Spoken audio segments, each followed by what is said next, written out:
जी, तो congenital cataract हम पहले कर लेते हैं। कंजेनिटल या डेवलपमेंटल कैटरेक्ट जिसे हम बोलते हैं, ठीक है, जो बाय बर्थ मौजूद हो। बस सिंपली इतना याद की डेफिनेशन और पढ़ने की ज़रूरत नहीं। अच्छा, अब इसकी टाइप्स कौन कौन सी है, ठीक है, उस टाइप्स को तकरीबन 10-11 इसकी टाइप्स है, उसको याद करने के लिए ये नेमोनिक हमने बनाया है, ठीक है। क्राउड बॉम्ब इन PSL, ठीक है। अच्छा, इसमें एक चीज़ याद रखने की, C3 है, ठीक है। तो अब इससे कौन कौन सा होगा, कैप्सुलर, वो एंटीरियर भी हो सकता है, पोस्टीरियर भी होता है, सिंपली अब याद कर लें कैप्सुलर, ठीक है। उसके बाद आगे है दूसरा, एक सी ये हो गया, उसके बाद हो गया कोरोनरी, ये दूसरा सी हो गया, और कंप्लीट कैटरेक्ट ये क्या हो गया, तीसरा सी हो गया। ये इसकी टाइप से कंजेनिटल, ठीक है। उसके बाद ये जो छोटे लेटर्स हैं इनसे कोई नहीं है। उसके बाद क्या है, बी से क्या है, ब्लू डॉट, ठीक है, ब्लू डॉट या पंक्टेट जिसे हम बोलते हैं कैटरेक्ट, ठीक है। इसमें क्या होता है, स्मॉल ओपेक जो है ना, डॉट्स बन जाते हैं पूरी आई में। लेकिन एक चीज़ याद रखनी कि इसमें विजन अफेक्टेड नहीं होती है। एक दूसरा भी है, उसमें विजन अफेक्टेड नहीं होती। ये चीज़ याद रखनी कि इसमें विजन नॉर्मल रहती है, विजन अफेक्टेड नहीं होती, ठीक है। उसके बाद दूसरी इसकी टाइप से ओ से हो गई ऑयल ड्रॉपलेट, ठीक है। अब ऑयल ड्रॉपलेट में क्या होता है आपका, सेंट्रल ऑयल ड्रॉपलेट कैटरेक्ट, ठीक है। इसमें क्या होता है, ये किस वजह से होता है, एक तो याद कर ले, गैलेक्टोसीमिया की वजह से होता है, मेटाबॉलिक डिसऑर्डर है, ठीक है।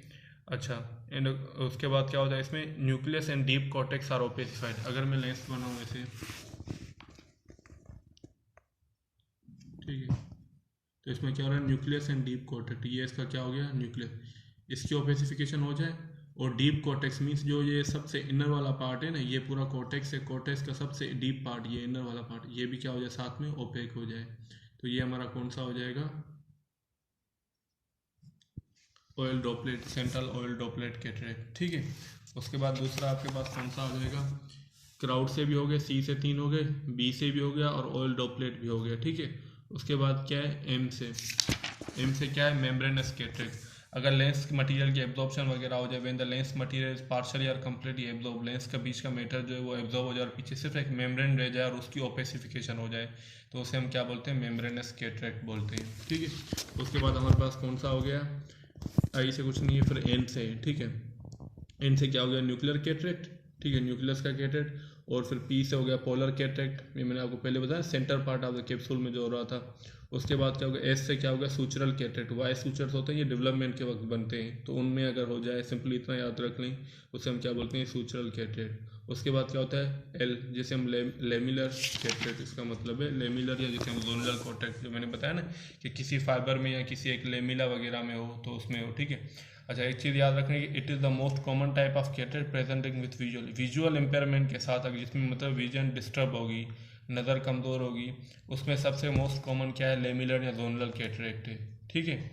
अच्छा, और एक और चीज़ इसमें आपको याद रखनी है, जो कोरोनरी कैटरेक्ट है, इसमें क्या हो रहा है आपका, deep cortex and surround the nucleus like a crown, ठीक है। मैंने आपको बताया था ना कि इससे सराउंड करता है जैसे क्राउन, क्राउन बोलते हैं ताज को, जैसे न्यूक्लियस ने ऊपर ताज पहना हुआ हो, इसलिए हम इसको क्या बोलते हैं, सुप्रा न्यूक्लियर भी बोलते हैं। और दूसरा इसका नाम क्या हो गया, कोरोनरी, मीन्स क्राउन लाइक होता है, जैसे न्यूक्लियस ने ताज पहना हो, क्राउन पहना हुआ हो, ठीक है। अच्छा, इसमें देखते हैं कोई चीज़ रहे तो नहीं गई।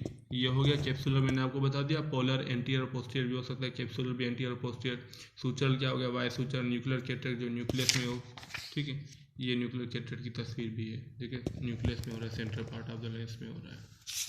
उसके बाद क्या है, लेमिलर, ठीक है। उसके बाद मैंने ये बता दिया। उसके बाद क्या है, सेंट्रल ऑयल ड्रॉपलेट कैटरेक्ट, ठीक है। इसमें क्या, न्यूक्लियस एंड डीप कॉर्टेक्स ओपेसिफाइड होते हैं, ये मैंने आपको बताया ना, न्यूक्लियस और उसके अराउंड थोड़ा कोर्टेक्स का पार्ट भी क्या हो जाए, ओपेक हो जाए। उसके बाद क्या है, कोरोनरी कैटरेक्ट, जिसे हम सुप्रा न्यूक्लियर भी बोलते हैं। मैंने आपको अभी भी बताया कि क्या होता है, ये एज अ क्राउन क्या होता है, ऊपर इसके होता है, न्यूक्लियस के हम इसे कोरोनरी भी बोलते हैं, क्राउन लाइक कैटरेक्ट भी बोल सकते हैं एक तरह से, ठीक है। अच्छा, उसके बाद अच्छा, इसमें भी क्या होता है कि इधर तो कैटरेक्ट हो जाता है न्यूक्लियस के अराउंड, लेकिन हमारा न्यूक्लियस जो होता है ना, इसका जो डीप पार्ट होता है, ये बिल्कुल सही होता है, ट्रांसपेरेंट होता है, ये ओपेक नहीं होता है। इसलिए विजन जहाँ से रेज आराम से जाती है, ठीक है। अगर मैं ऐसे बनाऊँ, आई बनाऊँ फॉर सपोज, ठीक है, और ये मैं इसको क्या बनाऊँ, लेंस बनाऊँ, ठीक है। तो क्या हो रहा है, यहाँ पर हो रहा है कैटरेक्ट, ये न्यूक्लियस के अराउंड, ठीक है। बीच में न्यूक्लियस बिल्कुल नॉर्मल है, तो जो भी रेज आएंगी वो आराम से यहाँ से गुजर के पीछे चली जाएंगी। तो इसमें विजन क्या होगी हमारी, बिल्कुल सही होगी, विजन इतनी अफेक्टेड नहीं होगी। ठीक है, एक इसमें विजन अफेक्टेड नहीं होती, और दूसरा वो मैंने आपको कौन सा बताया जिसमें ना से डॉट डॉट डॉट डॉट मतलब वो जो है ना ओपेसिटीज आ रही है, सही, उसमें भी इतनी विजन अफेक्टेड हमारी नहीं होगी। इन दोनों में विजन इतनी अफेक्टेड नहीं होती, जिसे हम पंक्टेट या ब्लू डॉट कैटरेक्ट भी कह रहे थे, सही है। उसके बाद क्या हो गया हमारा, ये मैंने आपको बता दिया, ये मेम्ब्रेनस भी होगा कंप्लीट, ये पूरी टाइप्स होगी। अच्छा, इसकी इटियोलॉजी क्या क्या, ये इसकी तस्वीर है कंजेनिटल कैटरेक्ट की, सही है।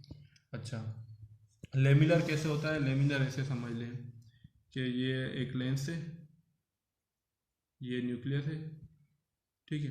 अब ये फाइबर्स है इसके, अब इसी फाइबर्स में क्या हो जाएगी, ओपेसिफिकेशन हो जाएगी। फाइबर्स में क्या होगी, ओपेसिफिकेशन, इधर भी नॉर्मल है और इधर भी नॉर्मल है, और ये पूरे सराउंडिंग फाइबर्स में एक लेमिला मीन्स एक लेयर में क्या होगी आपकी पूरी, यहाँ एक लाइन में पूरी क्या होगी, ओपेसिफिकेशन होगी। बीच में भी लेंस नॉर्मल है और बाहर भी क्या है, नॉर्मल है, ठीक है। जैसे ये तस्वीर देख लें आप, ये ट्रांसपेरेंट लेंस एरिया है, ये भी क्लियर लेंस फाइबर और ट्रांसपेरेंट वगैरह हो गया, ठीक है। और ये बीच में क्या हो गया, वाइटिश हो गया। ओपेसिफिकेशन से क्या होता है, लेंस वाइट हो जाता है, तो ये क्या होगा, वाइटिश हो गए, जिससे हम, अच्छा, कैटरेक्ट को हम जो आम जबान में बोलते हैं अपनी कॉमन, ठीक है, उसे हम क्या बोलते हैं, मोतिया बोलते हैं, सफ़ेद मोतिया उर्दू में जो बोलते हैं, ठीक है। ऐसे लगता है जैसे मोती पड़ा हुआ है आँख के अंदर सफ़ेद कलर का, ठीक है। उसके बाद इसकी एटियोलॉजी क्या है, काजेस क्या क्या है मेटरनल काजेस है और फीटल काजेस है, जो माँ से हो और जो बच्चे से हो, ठीक है। मेटरनल काजेस कौन से, इसका नेमोनिक है रेड आई, ठीक है। आर से हो गया रेडिएशंस, ई से हो गया एंडोक्राइन डिसऑर्डर्स जैसे डायबिटीज मेलाइटस, डी से हो गया ड्रग्स, कौन से ड्रग्स, कॉर्टिकोस्टेरॉइड्स, और आई से हो गया इन्फेक्शन। अच्छा, ये चीज़ याद रखें, कंजेनिटल रूबेला वायरस है उसका इन्फेक्शन मोस्ट कॉमन कहा था कंजेनिटल कैटरेक्ट का, ये इंपॉर्टेंट है, ठीक है। और दूसरी आई से क्या हो गया, इंट्रायूट्राइन हाइपोक्सिया, ऑक्सीजन कम मिले बच्चे को, ठीक है, वो किसकी वजह से, प्रीक्लेम्सिया या एक्लेम्सिया। ये क्या है, प्रीक्लेम्सिया एक्लेम्सिया, सिर्फ इतना याद कर ले, दोनों में हाइपरटेंशन हो जाता है प्रेगनेंसी के दौरान जो हाइपरटेंशन होता है उन दोनों को बोलते हैं प्रीक्लेम्सिया और एक्लेम्सिया, ये याद कर लें, ऐसे अगर कोई पूछे तो बता दिए, ठीक है। अच्छा, ये हो गया इसके मेटरनल काजेज, रेड आई। उसके बाद फीटल काजेज का नेमोनिक क्या है, मोच, ठीक है। एम से क्या हो गया, मेटाबॉलिक डिसऑर्डर, जिसमें आपको ये याद करने पड़ेंगे, galactosaemia, hypoglycaemia, hypocalcaemia and लोवेस syndrome, ठीक है। उसके बाद हो गया ओ से हो गई ओक्यूलर एनोमलीज, मतलब ओक्यूलर मीन्स आँख की एनोमलीज कोई भी, जैसे aniridia means absence of the iris, iris ही एब्सेंस हो जाए, ये वाला था ना आयरस हमारा, ये पार्ट जो होता है, ये पार्ट, इसको हम क्या बोलते हैं, आयरस, अगर यही ना बने, एब्सेंस हो जाए, ठीक है, एन आयरेडिया। अच्छा, उसके बाद क्या है, परसिस्टेंट हाइपरप्लास्टिक प्राइमरी विट्रोसिस, ये मैं आपको जब विट्रस हम पढ़ेंगे तो उसमें बताऊंगा क्या होता है, ठीक है। उसके बाद क्या हो गया आपका, ओ भी हो गया, टी से हो गया कोई भी ट्रामा, फॉरसेप्ट डिलीवरी वगैरह, ठीक है। सी से हो गया आपके क्रोमोसोमल डिसऑर्डर जैसे ट्राइसोमी 21, डाउन सिंड्रोम, और एच से हो गया हेरिडिटरी काजेस, ठीक है। अच्छा, क्लिनिकल फीचर साइंस, अच्छा इसमें क्लिनिकल फीचर्स कौन कौन से, ल्यूकोकोरिया, वाइट रिफ्लेक्शन प्यूपिलरी एरिया, ठीक है। ये जो लेंस की एरिया होती है पूरी, जहाँ पर हमारा लेंस पड़ा हुआ होता है, ठीक है, ये जो पूरी एरिया होती है इसे हम क्या बोलते हैं, प्यूपिलरी एरिया बोलते हैं। इस पूरी एरिया को प्यूपिलर एरिया, तो ऐसे लगेगा जैसे कोई वाइटिश, हम जब देखेंगे तो हमें वाइटिश रिफ्लेक्स मिलेगा, ठीक है, जिसे हम क्या बोलते हैं, क्योंकि ओपेसिफिकेशन वगैरह हो गई होती है तो हमें वाइटिश रिफ्लेक्स मिलेगा, जैसे हम क्या बोलते हैं, ल्यूकोकोरिया बोलते हैं या वाइट प्यूपिलरी रिफ्लेक्स बोलते हैं, ठीक है। जैसे ये देखेंगे वाइट वाइट हो रहा है, सही है। अच्छा, और इसका कौन सा है, स्क्विंट होगा, डेविएशन ऑफ आइज, इसका भी अलग से एक चैप्टर है, हम उसमें फिर पढ़ेंगे स्क्विंट क्या होता है। और निस्टेगमस इतना याद कर लें आप, इतनी बड़ी डेफिनेशन याद करने की जरूरत नहीं है, निस्टेगमस सिर्फ इतना याद कर लें कि इसको हम डांसिंग आइज भी बोलते हैं, कि आइज की मूवमेंट्स होना शुरू हो जाती है, कभी ऊपर कभी नीचे, कभी राइट तरफ कभी लेफ्ट तरफ, ऐसे इरेगुलर मूवमेंट्स होती हैं, ठीक है। अच्छा, तो इसको आप नेमोनिक अगर साइंस के याद कर लें तो वो लेंस के नाम से याद करते हैं, एल से हो गया आपका ल्यूकोकोरिया, ई से कुछ नहीं है, फिर एन से हो गया निस्टेगमस, और इससे क्या होगा, स्किंट, ये इसके साइंस का नेमोनिक हो गया, ठीक है। अच्छा, ये बीसीक्यू आया हुआ है कि मोस्ट कॉमन साइन कौन सा है, ठीक है, मोस्ट कॉमन साइन कैटरेक्ट में हमें कौन सा मिलता है, कंजेनिटल कैटरेक्ट में मोस्ट कॉमन साइन कौन सा मिलता है, ल्यूकोकोरिया, ये बीसीक्यू हमारा आया हुआ है, ठीक है। ये रिसेट में आया था, अभी जो रिसेट हुआ था 2020 का आज के लिए। अच्छा, डिफरेंशियल डायग्नोसिस इसकी करनी है कि भाई और कौन कौन सी कंडीशन है जिसमें हमें ल्यूकोकोरिया मिलेगा, वाइट रिफ्लेक्स मिलेगा, ठीक है। तो इसमें कौन कौन सी कंडीशन आ जाती है, मैं आपको नेमोनिक के बारे में बताता हूँ। इसमें आपके कंजेनिटल कैटरेक्ट, सिर्फ नाम याद कर लें, ठीक है, कंजेनिटल कैटरेक्ट, जो अभी हम पढ़ रहे हैं टॉपिक, उसका नाम कंजेनिटल। ये सबसे मोस्ट कॉमन काज है ल्यूकोकोरिया का, ये चीज़ याद, सब में ल्यूकोकोरिया हो रहा है जो भी हमें डिजीज पढ़ेंगे, लेकिन सबसे मोस्ट कॉमन किस में होता है? कंजेनिटल कैटरेक्ट में, जैसा कि मैंने आपको बताया कि BCQ आया है ये आज, ठीक है।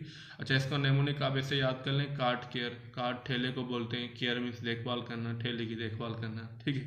तो क्या हो गया? Cart care. तो सी से क्या हो गया? कंजेनिटल कैटरेक्ट, सही है। और फिर ए से आपका क्या हो गया? Anterior persistent hyperplastic primary vitreous. ये मैं आपको विट्रस में बताऊंगा, जब हम विट्रस पढ़ेंगे तो उसमें बताऊंगा, ठीक है, क्या होता है। उससे क्या होगा? आर से रेटिनोब्लास्टोमा हो गया, और टी से हो गया टोक्सोकेरियल ग्रेन्युलोमा, ठीक है। फिर दूसरी सी से आपके पास क्या हो गया? Quotes disease. और ए से क्या हो गया? ए से कुछ भी नहीं है। फिर आर से क्या हो गया? Retrolental fibroplasia. और ई से क्या हो गया? एंडोप्थेल्माइटिस। ये पूरी डिटेल हम अलग अलग चैप्टर में एक एक चीज़ करके आएगी, तो उसमें पढ़ लेंगे, अभी इसको पढ़ने की इतनी जरूरत नहीं, बस इतना याद कर लेंगे। इन सब में ल्यूकोकोरिया होती है, लेकिन मोस्ट कॉमन किस में होती है? कंजेनिटल कैटरेक्ट में होती है, ठीक है। अच्छा, इसमें और पेपर के हिसाब से तो मेरे ख्याल से जो इंपॉर्टेंट चीज़ है वो दूसरी ये है कि इसमें आप एंटीबॉडीज़ चेक कर लें, बाकी चीज़ों को छोड़ें, इसमें एंटीबॉडीज हम चेक करते हैं इनके खिलाफ। टॉर्च से लिखे हुए हैं और एस मैंने लिखा है अलग से, ठीक है। तो इसमें कौन? एस टॉर्च, इन ऑर्गेनिज्म माइक्रो ऑर्गेनिज्म के खिलाफ हम क्या करते हैं? एंटीबॉडीज चेक करते हैं, ठीक है। तो ये टी से हो गया टोक्सोप्लाज्मोसिस, और ओ से हो गया अदर्स, मतलब कोई और आर से हो गया रुबेला, यहाँ पर भी ये लिखा हुआ है टॉर्च, और सी से हो गया साइटोमेगेलो वायरस, और एच से हो गया हर्पीस सिम्प्लेक्स। और इसमें एक दूसरा भी इंक्लूडेड होता है जो कि इस बुक में नहीं है, वो है सेफिलिस, ठीक है।